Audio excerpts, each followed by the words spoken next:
The city was still asleep when Nyla Carter opened her eyes. Darkness lingered over the unfinished buildings surrounding her. A cool breeze drifted through the exposed concrete pillars. For a brief moment, the world felt gentle. Then reality returned. She slowly sat up from the flattened cardboard that served as her bed.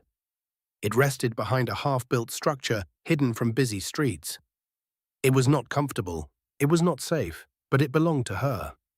In a life where almost everything had been taken away, that small piece of space mattered.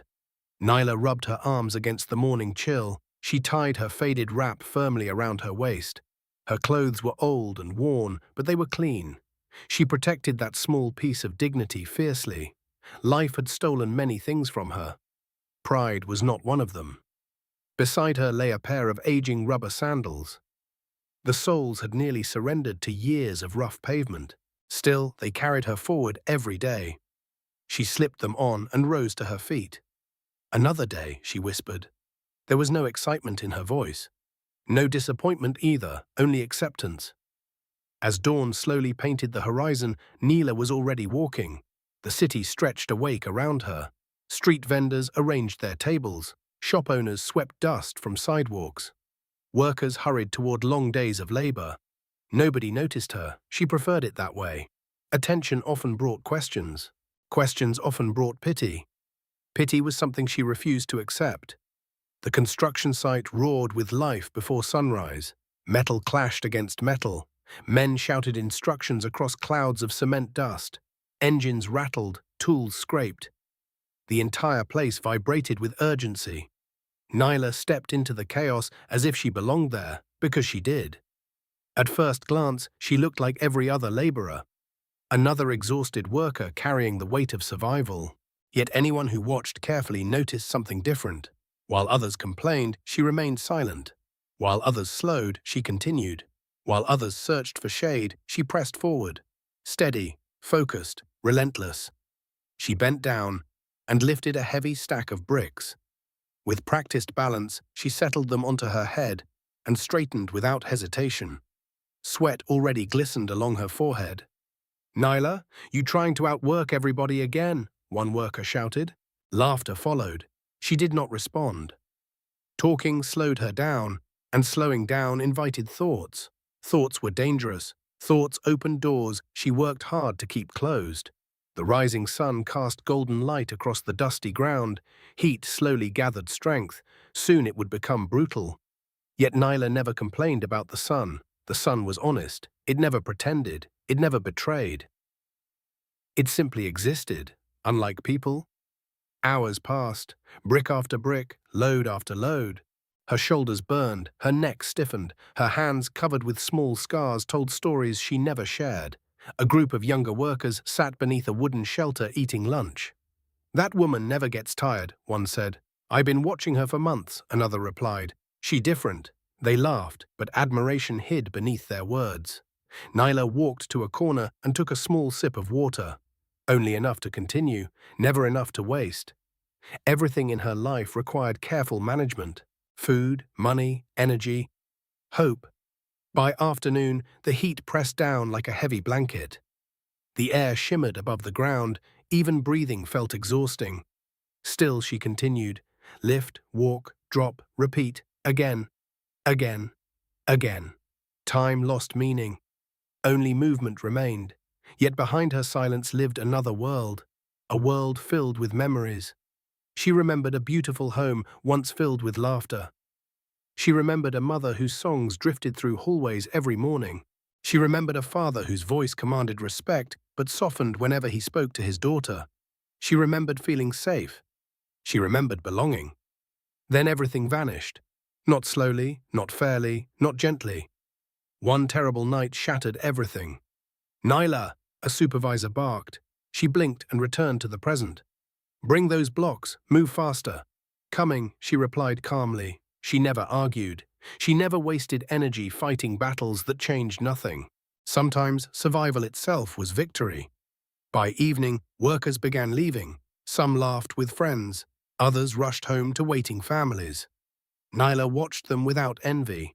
Long ago, she taught herself not to crave what she could not have. When the site finally emptied, she finished her last task and dusted her hands.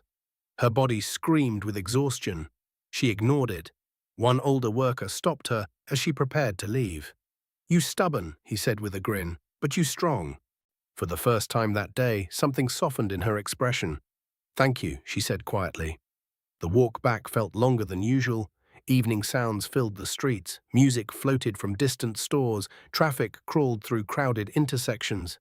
Nyla walked alone. She eventually reached the unfinished building she called home. Broken walls, exposed steel rods, no windows, no doors. But it offered shelter. That was enough. She sat against a cold wall and stretched her tired legs. From a small plastic bag, she removed a single piece of bread.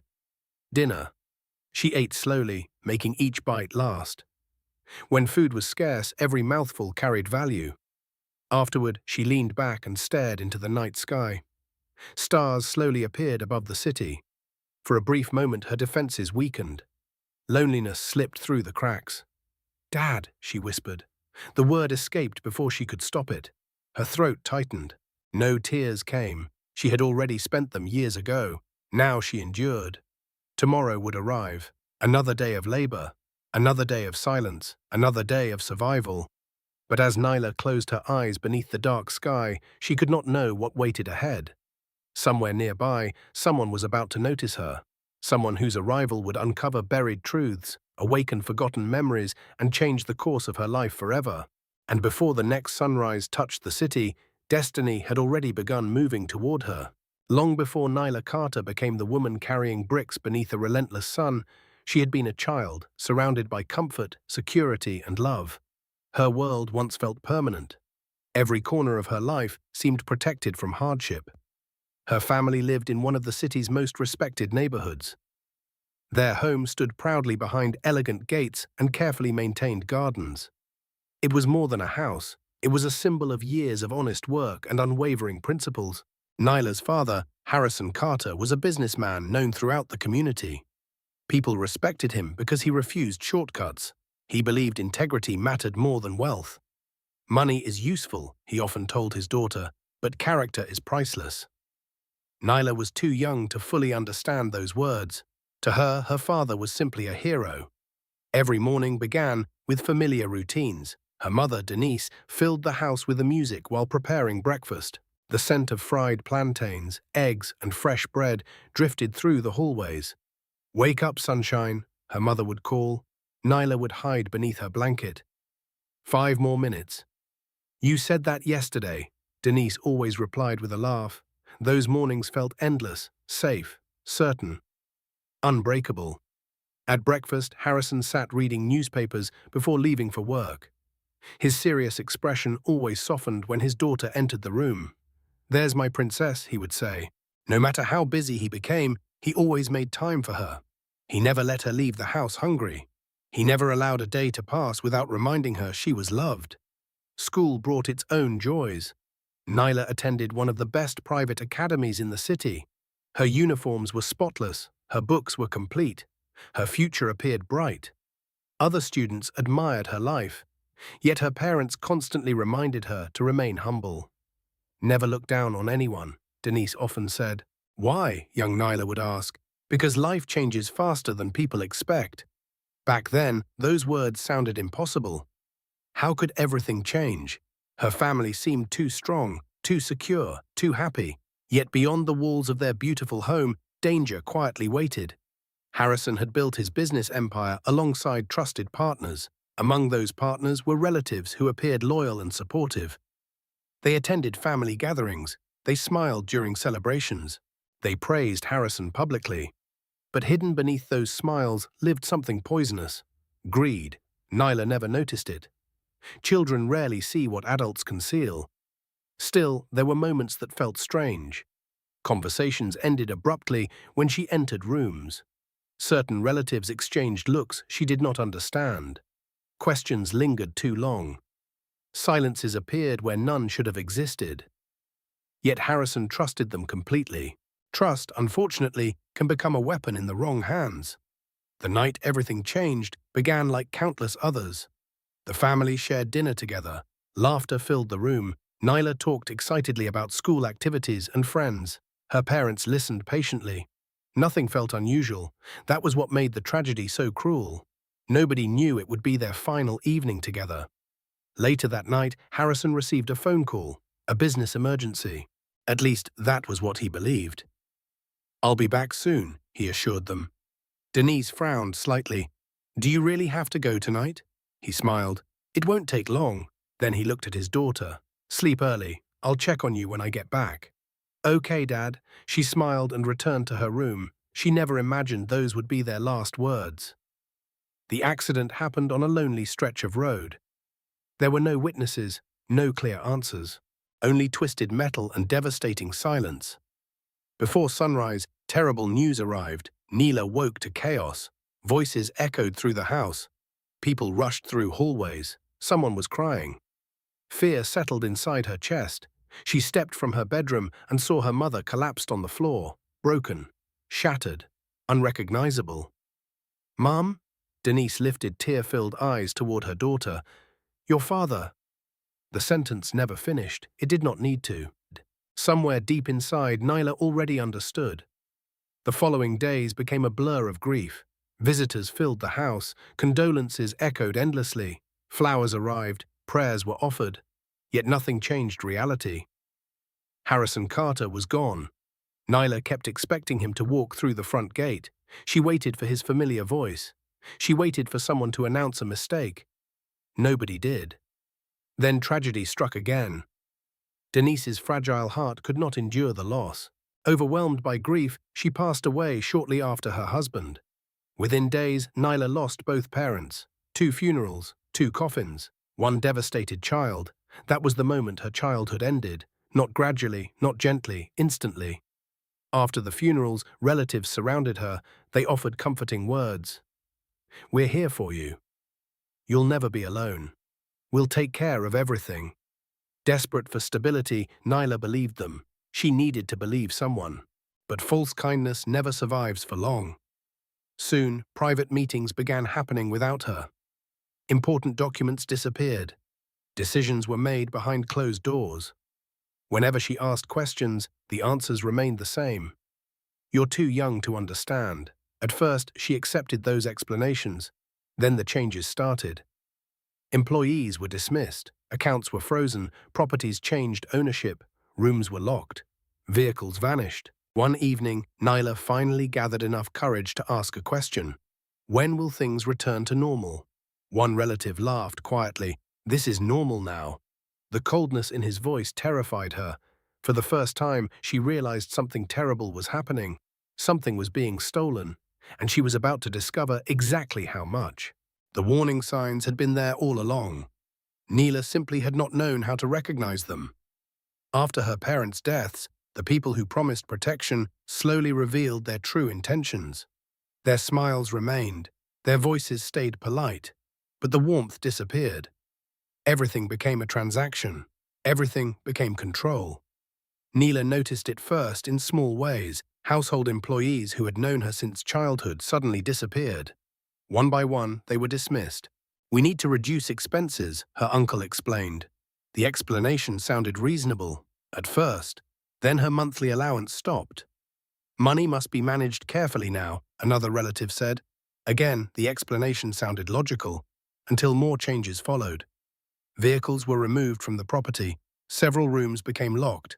Family business discussions happened behind closed doors. Important documents vanished from office shelves. Every day, something else disappeared.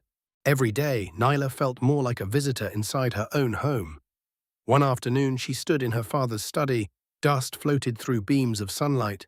The room felt different now, empty, unfamiliar. She ran her fingers across the large desk where Harrison once worked. Memories flooded her mind, his voice, his laughter, his advice. For a brief moment, she could almost imagine he was still there. Then footsteps interrupted her thoughts. One of her uncles entered. "You shouldn't be in here." Nyla frowned. "Why not? This room is being reorganized." "But this was my father's office." His expression hardened slightly. "Things have changed." The answer settled heavily inside her chest. Things have changed. She heard those words constantly. Each time they seemed to take something away. Days later, she gathered enough courage to ask another question. She found her uncle sitting alone in the dining room. "Can we talk?" He looked up briefly. "About what?" "My parents' businesses." His expression immediately tightened. "What about them?" "Dad always said they would belong to me someday." Silence, a long silence, then he laughed. Not warmly, not kindly. Coldly. "You are still a child," he said. "You don't understand how these things work." "Then explain it to me." His smile vanished. "There is nothing to explain." The conversation ended there, but something changed inside Nyla. For the first time, suspicion replaced trust. The following weeks confirmed her fears. Documents arrived regularly. Visitors came and went. Meetings happened without her. Whenever she approached, conversations stopped. Whenever she asked questions, answers disappeared. The house no longer felt like home. It felt like a place being dismantled. Then came the day that destroyed whatever hope remained. The morning started quietly. Rain clouds gathered overhead. The air felt heavy, almost restless. Nyla sat in her bedroom reading when a knock sounded at her door. "Come downstairs." Her uncle's voice carried unusual firmness. A sense of dread settled immediately inside her. When she entered the living room, 3 relatives sat waiting. Nobody smiled. Nobody offered greetings. Something was wrong. Very wrong. "Sit down," one said. She obeyed. The silence stretched. Finally, another relative cleared his throat. "You need to pack your belongings." Nyla blinked. "What?" "You heard me." She stared at them, certain she had misunderstood. "Pack for what?" Nobody answered immediately. Then the oldest man spoke. "You can no longer stay here." The words crashed into her. For several seconds she could not breathe. "What do you mean?" "You need somewhere else to live." "This is my home." The response came instantly. "Not anymore." Silence. The room seemed to tilt. Nothing made sense. "This house belongs to my father." The man leaned forward. "Your father is gone." The cruelty of those words stunned her. Not because they were untrue, because of how easily they were spoken. As if her father's life had become an inconvenience. As if his memory carried no value. Nyla felt something inside her crack. Not loudly, not dramatically, quietly, like glass breaking beneath pressure. You can't do this," she whispered. No one responded. No one apologized. No one looked ashamed. The decision had already been made. Hours later, she stood in her bedroom placing clothes into a small bag. Everything around her carried memories, family photographs, birthday celebrations, holiday mornings, stories, laughter, love. Every wall held pieces of a life she could never reclaim. She packed slowly, partly because she had little to take, partly because she hoped someone would stop her. Someone would realize how wrong this was. No one did. When she finally stepped outside, dark clouds covered the sky. Rain began falling softly. She turned toward the house one last time, the place where she learned to walk, the place where her parents loved her, the place where she belonged. Or thought she belonged. She waited, hoping, praying, expecting someone to call her name. Nobody did. The front gate slowly closed. The sound echoed through her chest, final, permanent, heartbreaking. And just like that, Nyla Carter became homeless. The streets welcomed no one. They offered no sympathy, only tests. Every night carried uncertainty. Every day brought fear. Every meal became a question. Every stranger became a risk. Hunger arrived first, then exhaustion, then loneliness. But beneath the pain, something unexpected began growing. Not hatred, not revenge. Determination. One evening, sitting beneath a dim streetlight, she looked toward the dark sky. Cars passed. People hurried home. Life continued around her. Yet inside, a promise formed. A promise stronger than grief, stronger than betrayal, stronger than fear. "If I survive this," she whispered, "I will never be powerless again." The words drifted into the night. No audience heard them. No applause followed. Yet that promise would shape everything that came next. Because somewhere ahead, hidden beyond years of hardship, a truth waited patiently. And the people who stole her future were about to discover they had underestimated the one person they believed they had erased forever. The first night on the streets felt unreal. Nyla sat alone beside a quiet roadside, clutching her small bag tightly against her chest. Vehicles moved through the darkness. Music drifted from nearby stores. People laughed and talked as though nothing had happened. Everything around her seemed normal, everything except her life. She kept waiting for someone to come, a relative, a family friend, anyone. She imagined hearing her name called from across the street. She imagined someone apologizing. She imagined being told a terrible mistake had been made. But nobody came. As the hours passed, reality settled heavily around her. She had nowhere to sleep, no bed waiting, no light left on, no familiar voice calling her home. Only darkness and fear. The deeper the night grew, the more dangerous everything seemed. Every shadow looked suspicious. Every approaching stranger made her heart race. Stories she once ignored suddenly felt real. Stories about girls disappearing. Stories about people taking advantage of weakness. Stories about survival. For the first time, she understood why those stories existed. "You shouldn't stay here." The voice startled her. Nyla looked up quickly. An older woman stood nearby with folded arms and sharp eyes. Years of hardship seemed written across her face. "This place isn't safe," the woman continued. "I don't have anywhere else to go," Nyla admitted. The woman studied her quietly. Then she sighed. "Come with me." That unexpected act of kindness saved Nyla's first night. The woman introduced herself as Miss Ruth. She guided Nyla through several narrow alleys until they reached a hidden area behind closed shops. It wasn't comfortable, it wasn't clean, but it offered protection. "You can sleep here," Miss Ruth said. Then her expression hardened. "But don't think the streets show mercy." Nyla nodded. "I understand." "No," Miss Ruth replied softly, "not yet."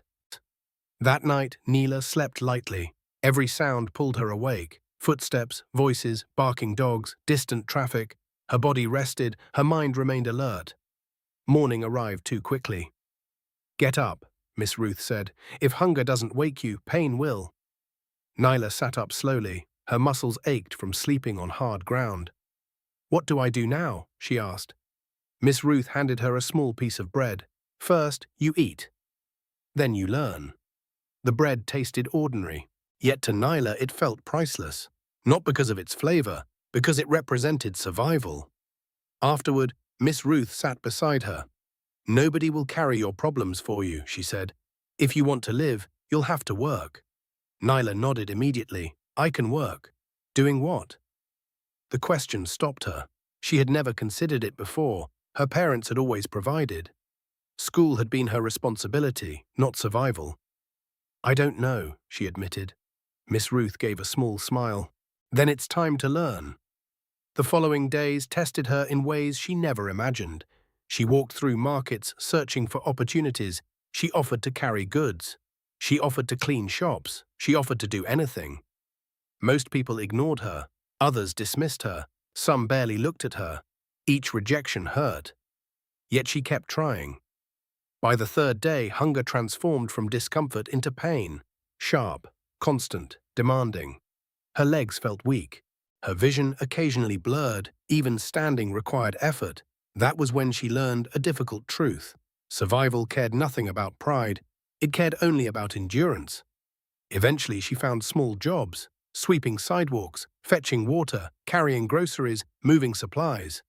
The pay was terrible, sometimes almost non-existent. Still, she accepted every opportunity. At night, she returned to the hidden space behind the shops, exhausted, hungry, alive. Days became weeks. Weeks became months. Slowly, the streets changed her. Her hands became rough. Her skin darkened beneath relentless sunlight. Her voice grew quieter. Her trust became harder to earn. Yet she also became stronger, smarter, more aware. She learned how to recognize danger. She learned which streets were safe. She learned how to stretch a few dollars across several days. She learned when silence offered protection. Most importantly, she learned not to expect rescue. One afternoon, while wandering through a busy commercial district, she stopped outside a construction site. Workers carried blocks, mixers churned cement, supervisors shouted instructions. The scene fascinated her. The work looked exhausting, yet it looked consistent, reliable, necessary. She stepped closer. "Can I help?" Several workers laughed. One man shook his head. "This job isn't for somebody like you." Nyla remained still. "Let me try." The worker pointed toward a stack of heavy blocks. "Carry one." Without hesitation, she bent down. The weight shocked her. Pain shot through her shoulders. Her legs trembled, but she refused to drop it. Step by step, she carried the load exactly where he instructed. The laughter stopped. "Try another." She did, then another, and another. By sunset, she had proven something important. Not only to the workers, to herself. The supervisor approached. "Come back tomorrow." Relief washed over her. Not excitement. Relief. For the first time since losing everything, she could see a path forward. It wasn't easy, it wasn't glamorous, but it was real. The next morning, she arrived before everyone else, and she worked day after day, week after week, month after month. People doubted her, then they respected her. People laughed, then they admired her. She lifted, carried, endured, never complaining, never surrendering. One evening, after an especially difficult day, Nyla sat alone behind the unfinished building that would eventually become her shelter. Every muscle hurt, her hands shook from exhaustion, yet something unexpected settled inside her. Stability. Not comfort, not happiness, progress. She looked up at the evening sky. "I'm still here," she whispered. The words carried power because despite betrayal, homelessness, hunger, and heartbreak, she remained standing. She thought the hardest battles were already behind her. She was wrong. Far away, a powerful businessman was about to visit the construction site, and the moment their paths crossed, buried secrets from her past would begin moving toward the light. The construction site felt different that morning. Nyla noticed it immediately. Years of survival had sharpened her instincts. Small changes rarely escaped her attention. Workers moved faster than usual, supervisors barked instructions with unusual urgency. Tools were organized neatly. Even the men who normally complained seemed unusually focused. Something was happening. "Move faster," the site supervisor shouted. "Everybody stay busy today." Several workers exchanged curious glances. "What's going on?" one asked. "The owner is coming," another whispered. "The owner of this entire project."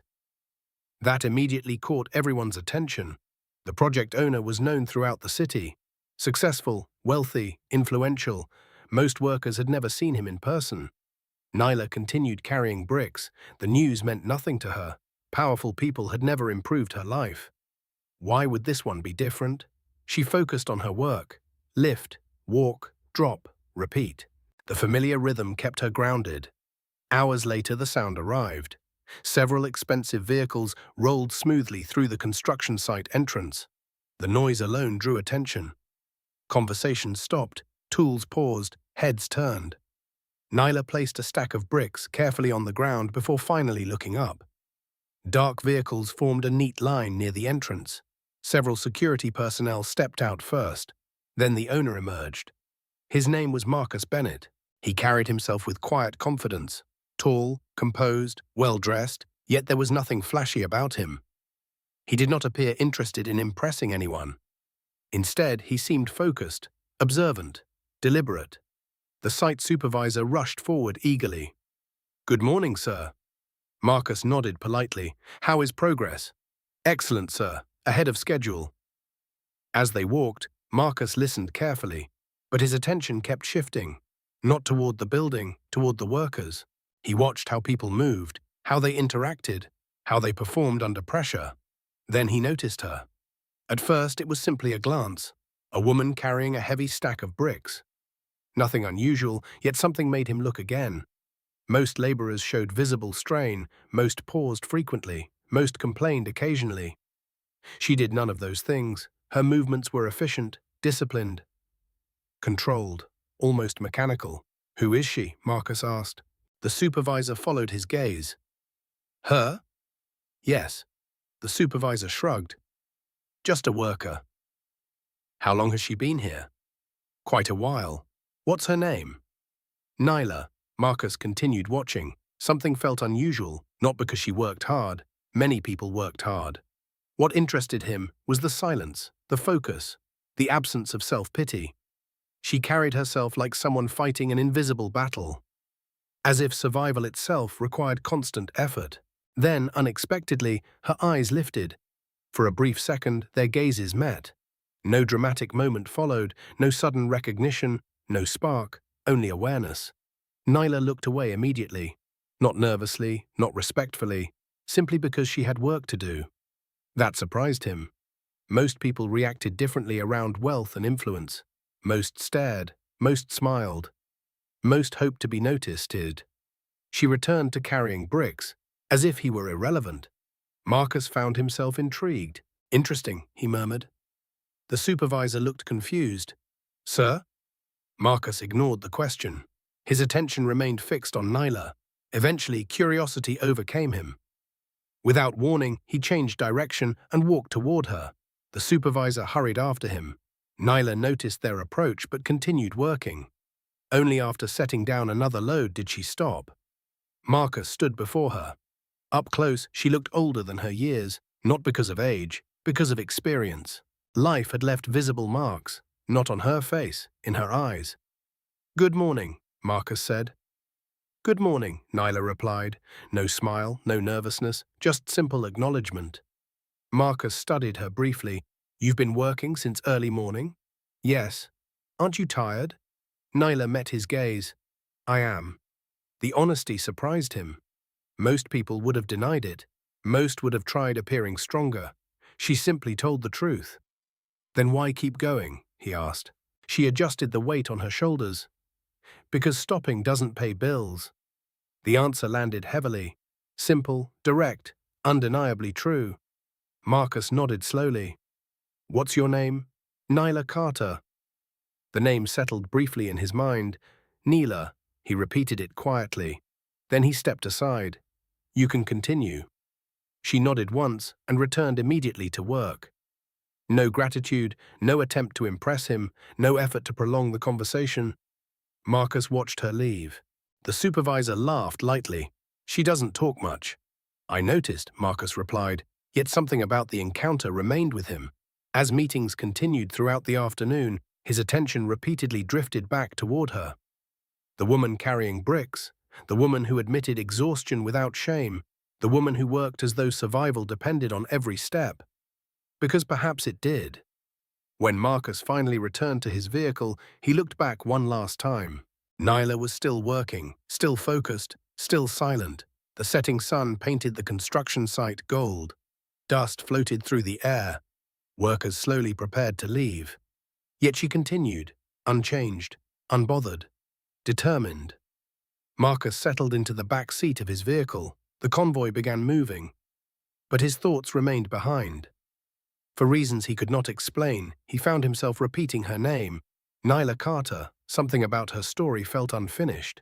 Something about her strength felt earned. And before the convoy disappeared into evening traffic, Marcus made a quiet decision. He would return, not because of the project, because of her. Meanwhile, beneath the fading sunlight, Nyla continued working completely unaware. She had no idea that the conversation she considered insignificant had already changed the direction of her future. Nor did she know that a name she had not spoken proudly in years was about to awaken secrets buried far deeper than either of them imagined. The next morning arrived wrapped in pale sunlight and cool air. Nyla reached the construction site before anyone else, just as she always did. Routine had become her anchor. It gave structure to a life that had once fallen apart without warning. She tied her work cloth firmly around her waist and immediately started moving materials. The familiar rhythm steadied her thoughts. Lift, walk, drop, repeat. Yet despite her focus, part of her mind returned to the conversation from the previous day. Marcus Bennett, the wealthy businessman who had spoken to her as though she mattered. She pushed the thought aside. People came and went. Experience had taught her not to build expectations around temporary encounters. By mid-morning, the site buzzed with activity. Dust floated through the hot air. Machines rumbled. Workers shouted across unfinished structures. Then the sound returned. Smooth engines, expensive vehicles. Several workers immediately noticed. "He's back again. 2 days in a row. Maybe something important is happening." Nyla continued working. If Marcus came, he came. It changed nothing. At least, that was what she told herself. Marcus stepped from his vehicle and immediately searched the site. His eyes found her within seconds. Same place, same focus, same determination. For reasons he still could not explain, he felt relieved. The feeling surprised him. He rarely thought about strangers, yet somehow he had thought about her. Several times. He walked directly toward her. This time, Nyla saw him coming long before he arrived. She finished placing her load before turning. "Good morning," Marcus said. "Good morning." A brief silence followed, not uncomfortable, simply quiet. Marcus glanced at the stack of materials beside her. "You're here early again." "I'm always early." "Why?" Nyla shrugged. "Work doesn't wait." A faint smile touched Marcus's face. The answer felt exactly like her. Simple, practical, honest. "How long have you worked here?" he asked. "Long enough." Again, the answer surprised him. Most people filled silence with unnecessary details. She seemed to use only the words she needed. "You don't enjoy questions, do you?" Nyla met his gaze. "I answer the important ones." Marcus laughed softly. "Fair enough." Nearby workers pretended not to listen. None of them succeeded. Conversations between a billionaire and a laborer were not ordinary events. Marcus folded his arms. "What did you do before construction work?" The question created the first noticeable pause. Nyla looked away briefly. "Something else." Marcus noticed the hesitation. He also noticed the pain hiding behind it, but he did not push. Instead, he asked a different question. "You're careful with your words. Life teaches that lesson." The answer carried weight. Marcus felt it immediately. This woman had lived through something significant, something painful, something she still carried. "You sound older than you look," he said. "I've lived more than my age." Again, honesty, no self-pity, no drama, only truth. The conversation stayed with him long after it ended. Over the following days, Marcus kept returning. At first, he told himself it was business. The project required oversight. Investments demanded attention, yet deep down he knew those explanations were incomplete. He came because of Nyla, because every conversation revealed something unexpected. One afternoon he asked, "Do you think life gets better?" Nyla adjusted a stack of blocks before answering, "It has to." "Why?" "Because otherwise trying would be pointless." Marcus stood silent. The answer reflected neither optimism nor hopelessness. It reflected survival. Another day he asked, "Do you trust people?" Nyla almost smiled. "Not easily." "Bad experiences? Good lessons?" Marcus nodded. He understood exactly what she meant. Weeks passed. Their conversations became routine. Workers began talking. "The boss likes her." Anybody can see that. "But she treats him like everybody else." That observation fascinated Marcus most. Nyla never seemed impressed by his wealth, never asked for favors, never sought advantages. She spoke to him exactly as she spoke to everyone else, and he respected that. One afternoon, the heat became unbearable. Even experienced workers slowed their pace. Nyla finally sat on a stack of blocks for a short break. Marcus approached carrying 2 bottles of water. He handed one to her. She accepted it. "Thank you." "You're welcome." The simple exchange felt strangely meaningful. Marcus sat nearby. For several minutes neither spoke. The silence felt comfortable. Then Marcus broke it. "Do you ever wish things had turned out differently?" Nyla stared toward the unfinished building ahead. The question lingered. Finally she answered, "Every day." The honesty caught him off guard. "Then why keep fighting?" She turned toward him. "Because wishing doesn't change reality." The answer settled heavily between them. Marcus looked away toward the horizon. For the first time, he shared something personal. "Sometimes I wish things were different too." That surprised Nyla. She studied him carefully. A successful businessman, respected, wealthy, influential. From her perspective, he had everything. "You?" Marcus nodded. "Everybody carries something." Nyla considered that. Maybe he was right. Maybe pain existed in every world, just in different forms. That realization changed something. Not dramatically, quietly. A bridge formed between 2 lives that should never have crossed. A bridge built from understanding. Not status, not wealth, not appearance. As the sun lowered toward the horizon one evening, Marcus stood beside her, watching workers leave. The sight grew quieter with every passing minute. Finally, he spoke. "Let me take you to dinner." Nyla turned toward him. The request surprised her, not because she hadn't sensed his growing interest, because she had. But hearing it spoken aloud felt different, real, dangerous. Hope often felt dangerous. "I don't belong in places like that," she said quietly. Marcus shook his head. "That's not true. You don't know where I belong." "Maybe not," he replied, "but I know where you don't belong." She frowned slightly. "Where?" Marcus looked toward the construction site, toward the bricks, toward the endless struggle. Then he answered, "Here forever." The words struck something deep inside her. For a moment neither moved. The evening breeze carried dust through the fading sunlight. Nyla looked away first. Her instinct told her to refuse, to stay safe, to avoid risk. Yet another voice inside whispered something different. For the first time in years, she found herself considering the possibility that not everyone who entered her life intended to leave. And that possibility frightened her more than anything else. Nyla did not answer Marcus immediately. After he invited her to dinner, silence settled between them. The construction site grew quieter as workers departed. The evening sun painted the unfinished buildings with shades of gold and amber. "Think about it," Marcus said gently. Then he walked away. Nyla watched him leave. For reasons she could not fully explain, her heart felt unsettled. That night she returned to the unfinished building she called home. The familiar concrete walls surrounded her. The cardboard bed waited. The darkness felt unchanged, yet something inside her had shifted. She lay awake, staring at the stars above. Dinner. The word seemed simple, ordinary. Yet it carried enormous weight. People like Marcus lived in a world she barely understood. A world of opportunity, comfort, influence. People like her survived one day at a time. The distance between those worlds felt impossible. Still, she could not stop thinking. Not about the restaurant, about him. Marcus never looked at her with pity. That mattered. Most people either ignored her or felt sorry for her. He did neither. He listened. He asked questions. He treated her like a human being. That was far more dangerous than sympathy, because sympathy could be rejected. Connection could not.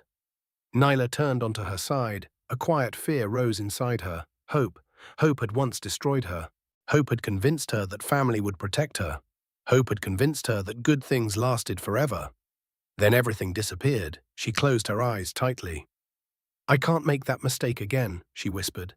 Yet sleep refused to come. Morning arrived with its usual demands. Work waited, bills waited, life continued. By the time Marcus arrived later that day, Nyla had already made her decision. He approached carefully, perhaps expecting rejection, perhaps preparing himself for disappointment. Before he could speak, she looked up. "I'll go." Marcus blinked. "You'll go?" "To dinner." For a brief moment, genuine surprise crossed his face. Then he smiled. Not a triumphant smile, a grateful one. "Tonight?" Nyla nodded. "Tonight." The rest of the day passed differently. Every task felt heavier, not because the work had changed, because anticipation had entered her life. She had spent years worrying only about survival. Now she found herself thinking about something else, something uncertain. When the workday finally ended, Nyla stood quietly near the construction site's exit. She looked down at her worn clothing. The fabric carried signs of countless difficult days. The sandals showed years of use. For a moment, insecurity appeared. Then she pushed it away. This was who she was. Nothing more, nothing less. Marcus's vehicle waited nearby, not a convoy, not security teams, just a single car. The gesture mattered. It felt personal, intentional. As she entered the vehicle, memories briefly surfaced. She remembered riding in cars with her father. She remembered family outings. She remembered a life that felt impossibly distant. The drive remained quiet. City lights reflected against windows. Traffic moved steadily through evening streets. Eventually, Marcus glanced toward her. "You're thinking hard." Nyla looked outside. "I'm thinking about how strange this feels." "Regretting it?" "No." The answer came immediately. That surprised both of them. Marcus nodded. Good. When they arrived, Nyla froze briefly. The restaurant looked elegant. Soft lighting glowed through large windows. Well-dressed guests filled the dining room. Everything seemed polished, refined, foreign. As they entered, several people glanced toward them. Nyla felt every stare, every silent judgment, every assumption. Yet she remembered something her father once taught her. Dignity comes from within, not from clothing, not from money, not from status. She lifted her head and walked forward. Marcus noticed and admired it. They sat across from one another. A waiter arrived, menus appeared, orders were placed. Then silence settled between them. This time it felt different, more intimate, more vulnerable. Marcus leaned forward slightly. Tell me something real. Nyla studied him. Something real? Anything. For several seconds she remained quiet. Then she made a decision. A difficult one. Perhaps the most difficult decision she had made in years. She chose honesty. I wasn't always poor, she said. Marcus listened carefully. He did not interrupt. My father was successful. She spoke slowly, carefully, as though reopening old wounds. We had a home, security, stability. Her voice remained calm, but her eyes carried emotion. Then she told him everything. About Harrison Carter, about Denise, about the accident, about the funerals, about betrayal, about losing her inheritance, about being thrown into the streets, about hunger, fear, loneliness, survival. She shared memories she had never spoken aloud, pain she had carried alone, truths buried beneath years of silence. Marcus listened without interruption, without judgment, without pity. By the time she finished, the food sat untouched. The restaurant noise faded into the background. Neither noticed. Several moments passed. Finally, Marcus spoke. You survived all of that? Nyla nodded. I didn't have a choice. The answer struck him deeply. Because she was not seeking admiration, she was simply describing reality. Marcus leaned back slowly. A profound respect filled his chest. Most people would have broken. Most people would have surrendered. Yet somehow she had endured. You're remarkable, he said quietly. Nyla immediately shook her head. No. Why not? Because surviving isn't remarkable. She looked down briefly. It's necessary. Marcus stared at her. Again she surprised him. Again she refused to glorify her own strength. The honesty felt refreshing, rare, beautiful. They finally began eating. Slowly, comfortably, the atmosphere softened. For the first time, laughter entered their conversation, genuine laughter. By the time they stepped outside later that evening, the city felt quieter. Cool air drifted through the streets. Neither seemed eager to leave. You didn't try to fix my problems, Nyla said unexpectedly. Marcus looked at her. Was I supposed to? She shook her head. No. Then a faint smile appeared. Thank you for listening. Marcus returned the smile. Any time. Several seconds passed, then he spoke carefully. I'd like to see you again. Nyla met his eyes. For the first time in years, fear and hope stood side by side inside her heart. And for the first time, hope did not immediately lose. Okay, she said softly. Marcus smiled.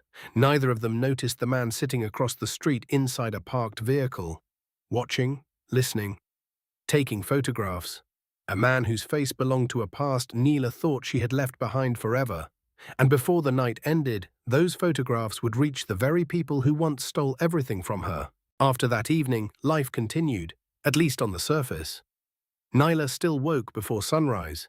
She still walked familiar roads. She still worked hard. The construction site remained loud, dusty, and demanding. Yet something had changed. The weight she carried no longer felt quite as heavy. For the first time in years, someone knew her story. Someone understood. Someone stayed. Marcus kept returning, not as a curious visitor, not as a businessman checking progress. As a friend. As someone who genuinely wanted to be part of her life. Their conversations became longer, more comfortable, more honest. Sometimes they discussed business, sometimes they discussed childhood memories, sometimes they simply sat together in silence. Strangely, those quiet moments often meant the most. One afternoon, Marcus arrived carrying 2 cold drinks. Nyla accepted hers with a raised eyebrow. You keep doing that? Doing what? Taking care of things. Marcus smiled. Maybe I like making sure you're okay. The answer made her look away, not because she disliked it, because she did, and that frightened her. Days turned into weeks. The connection between them deepened naturally. Neither forced it, neither rushed it. Trust grew one conversation at a time. One evening after work, Marcus stood beside her watching the sunset. Orange light stretched across the unfinished buildings.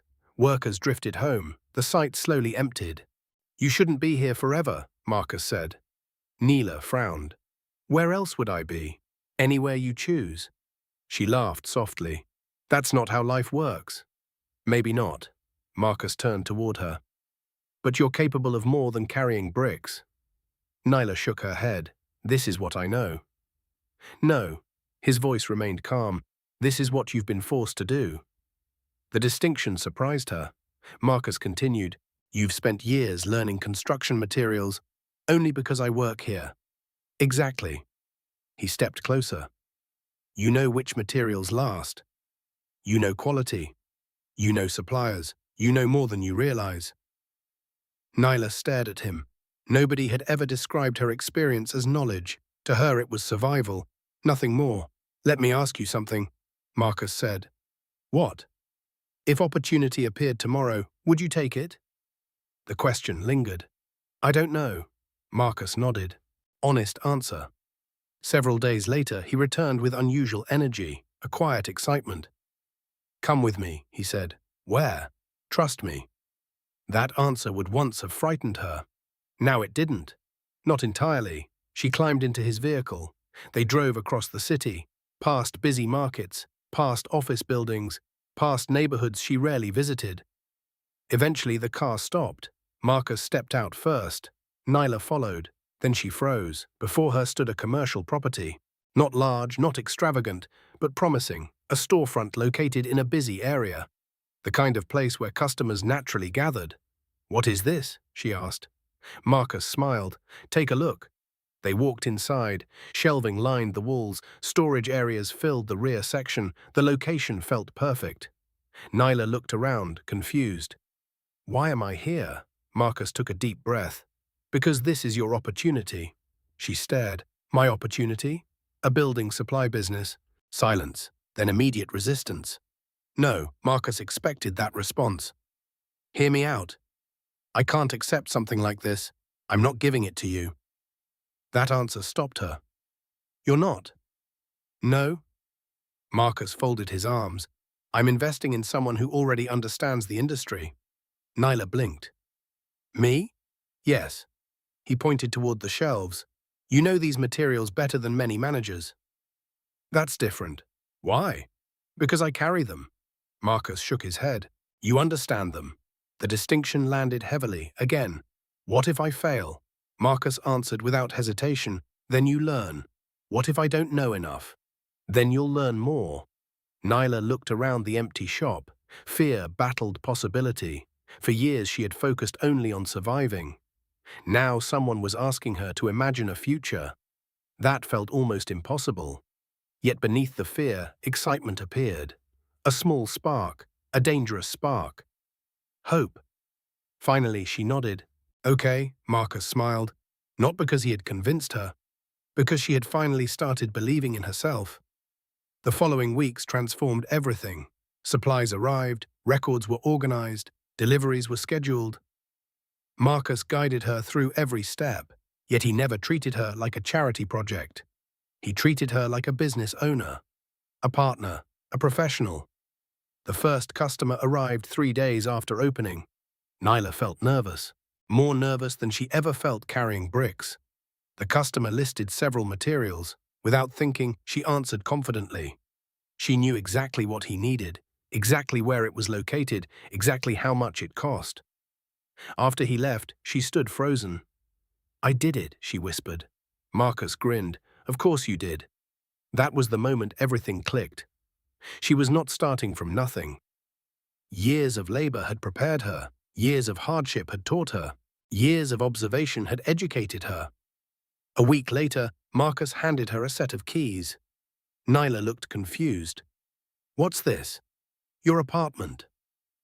She froze, again. Marcus, listen to me. His voice softened. You don't belong on the street anymore.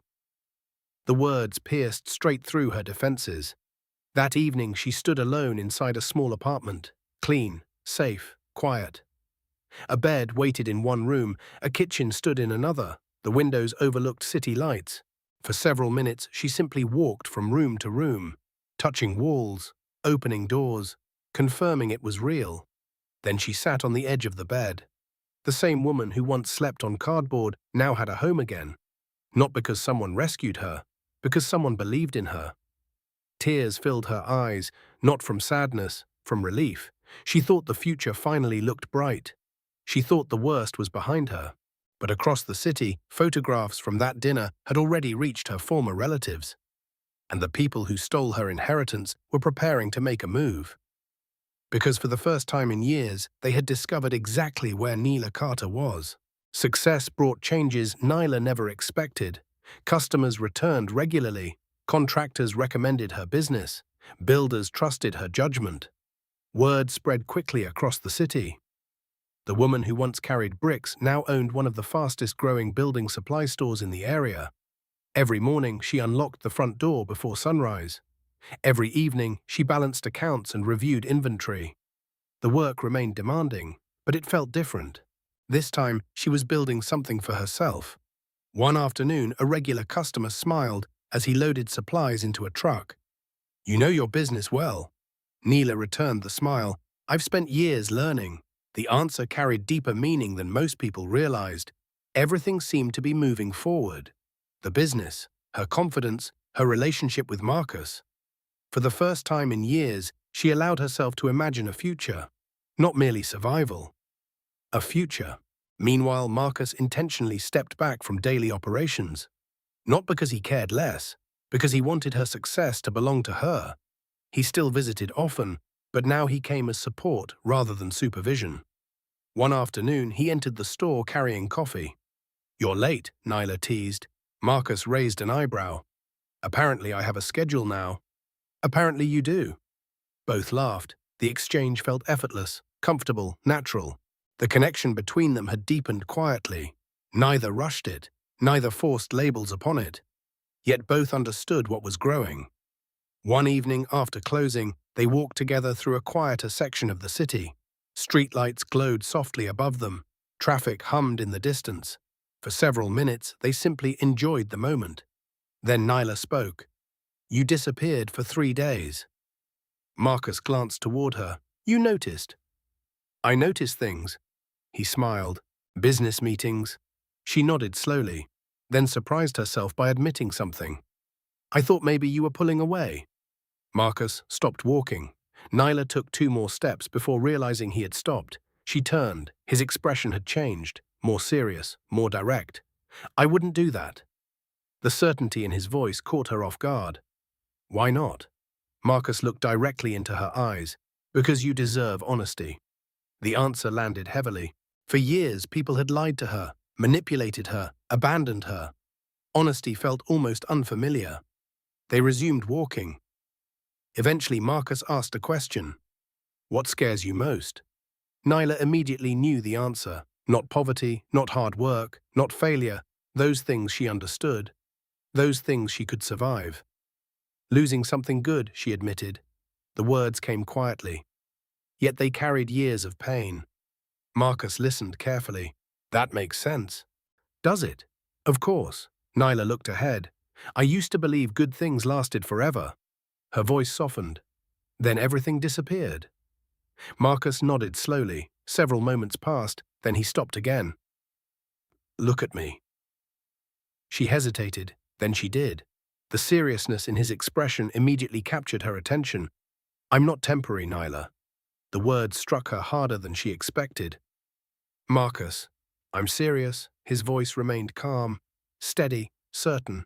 "I'm not passing through your life." The city noise faded into the background. Everything seemed to narrow to that moment. "I'm choosing to be here." Choosing. That word mattered, because so much in her life had been taken without choice. Her parents, her home, her inheritance, her childhood. Now someone was choosing her, intentionally, willingly, without conditions. "I don't want to hurt you," she whispered. Marcus smiled softly. "You won't. You can't know that." "I do know that." "How?" He stepped closer. "Because I'm not here for what you can give me." Nyla's heart tightened. "Then why are you here?" Marcus held her gaze. "Because of who you are." The answer broke through walls she had spent years building, not dramatically, quietly, powerfully. She realized something in that moment. Marcus had never tried to rescue her, never tried to change her, never tried to control her. He had simply believed in her, supported her, stayed. For years, she had prepared herself for disappointment.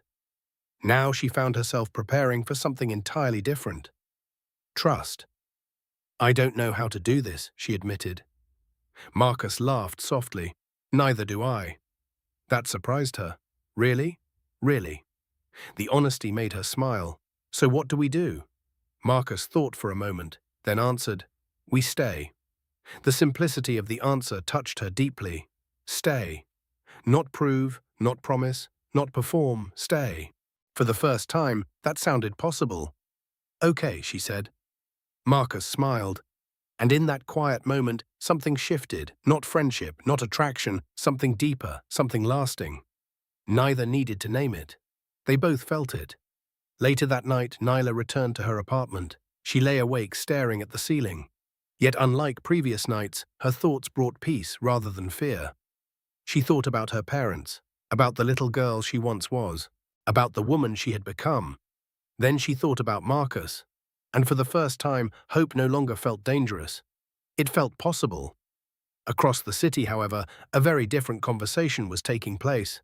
Several men sat around a large table studying photographs. Photographs of Nyla, photographs of her business, photographs of Marcus. One of the men slowly placed the images down.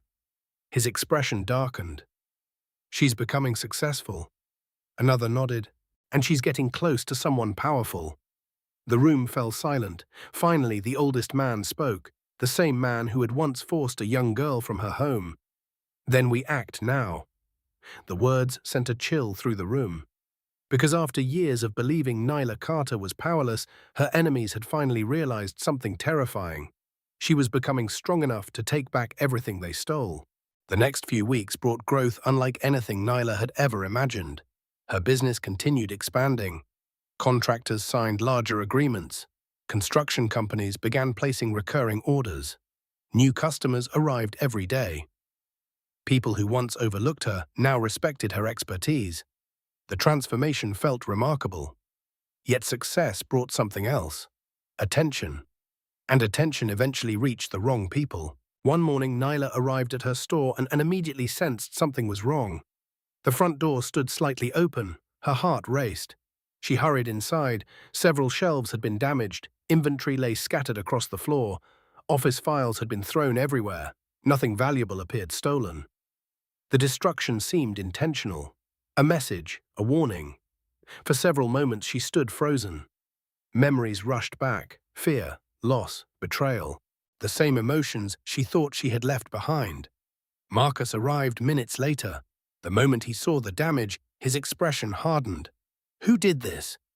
Nyla slowly shook her head, but deep inside she already suspected the answer.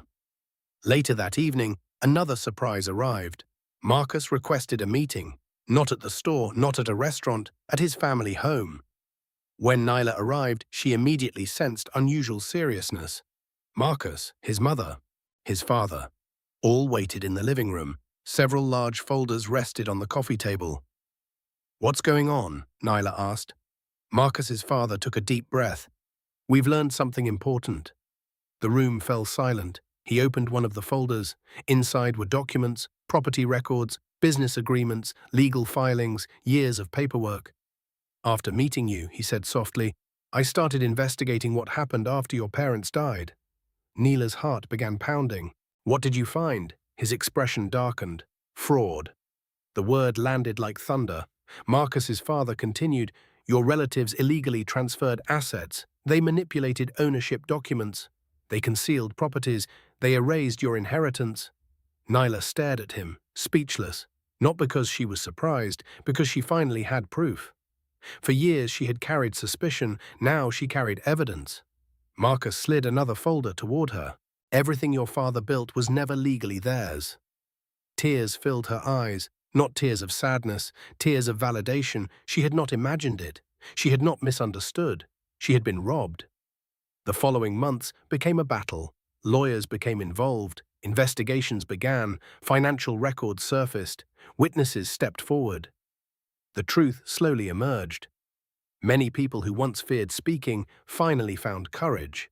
Documents revealed years of deception. Property after property. Account after account. Lie after lie. The relatives who thought they had buried the truth discovered something unexpected.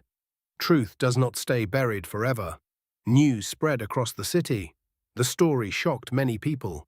A respected businessman, a stolen inheritance, a daughter forced into homelessness, years of betrayal. Throughout the process, Marcus never left her side, not once. During difficult meetings, during emotional testimony, during sleepless nights, he stayed exactly as he promised. Eventually the day arrived, the final decision. Nyla sat quietly inside a conference room surrounded by attorneys. Her hands rested calmly on the table. Years earlier, she would have been terrified. Now she felt ready. The ruling confirmed everything. The fraudulent transfers were invalid. Multiple properties belonged to her. Business interests belonged to her. Assets stolen from her father's estate belonged to her. Justice had finally arrived, not quickly, not easily, but completely. When the meeting ended, nobody spoke immediately. Nyla simply sat there, breathing, processing, remembering. She thought about her father, his principles, his integrity, his belief that character mattered more than wealth. She thought about her mother, her kindness, her warmth, her love. She thought about the frightened girl sitting alone beneath a streetlight years earlier, the girl who promised never to be powerless again. That girl had kept her promise. Months later, Nyla stood outside a new community center, built in honor of her parents. The building offered training programs, educational support, and business opportunities for struggling families. Children laughed nearby, parents gathered together. Hope filled the atmosphere. Marcus stood beside her. "Your parents would be proud," he said. Nyla looked toward the sky. A gentle breeze moved through the trees. For a moment she imagined hearing their voices, not as memories, as presence, as peace. She smiled. "I hope so." Marcus reached for her hand. She squeezed it gently. No fear, no hesitation, no walls. The journey had changed her, not by removing pain, by teaching her what could survive it. Strength, faith, love, character. The very qualities her father valued most. As the sun began setting behind the community center, golden light spread across the crowd. Nyla looked around at everything she had built, everything she had survived, everything she had reclaimed. Then she understood something important. Her greatest victory was never the inheritance, never the properties, never the wealth. Her greatest victory was refusing to become bitter, refusing to surrender, refusing to let betrayal define her future. Because the girl who lost everything had become a woman capable of changing lives, and that was worth more than anything money could buy. Thank you for sharing this journey. Subscribe to the channel, leave a comment, your viewing location, and share this video.